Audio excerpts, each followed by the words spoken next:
questão dos combeiros aqui da nossa cidade, que estão aí passando por uma situação muito difícil, aí com a Germa, né, fazendo uma marcação cerrada. O deputado também vai falar sobre isso. Já mandamos essa solicitação, eles já estão sabendo do problema, e a pessoa que tem a competência e o compromisso para encaminhar as solicitações direto para o governador aqui na nossa cidade é o deputado Valdemar Pereira. E a partir de 1º de fevereiro também o nosso companheiro Zé Raimundo Fontes, que já fez um grande trabalho em Vitória da Conquista e agora vai fazer como deputado estadual. Então, nosso muito obrigado, uma boa noite a todos, e que essa receptividade aqui com os nossos deputados pela primeira vez depois de eleitos seja de muita alegria e de muito compromisso aqui assumido pelos nossos companheiros. Muito obrigado.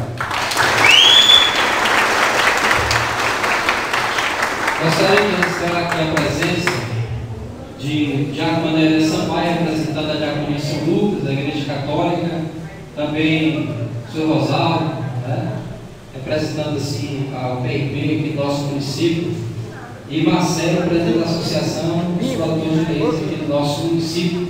Sejam todos bem-vindos. Vamos agora ouvir Zivalda Alves, nossa vice-presidente. Nossos deputados que foram eleitos vieram agradecer os seus votos e fazer esse momento de comemoração conosco, findando assim este ano 2010, foi um ano para nós do Partido dos Trabalhadores, para o PT, um ano de luta, um ano em que lutamos para eleger grandes deputados e eleger, e foi um feito maior, e foi de grande valia para nós, colocar na presidência uma mulher, uma grande mulher, Dilma Rousseff.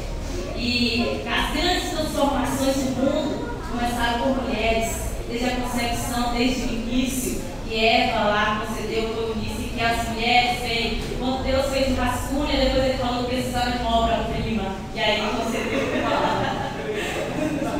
e aí veio Eva, e depois veio Maria com a sua concepção, veio de Jesus para salvar o mundo, e as mulheres veio tomando conta dos seus espaços, grandes jogadoras como Marco, bate-bolão, e agora nossa presidente. E precisamos transformar aqui também nosso princípio.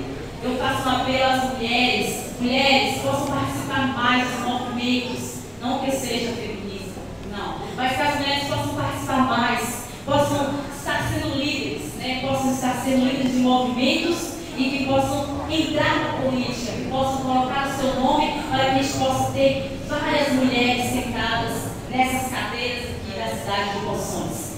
Agradeço a presença de todos, tenham todos um ótimo final de ano e um ótimo feliz 2011, que seja de grandes vitórias, grandes realizações. Um recado para os homens: vocês serão governados por nós, mulheres.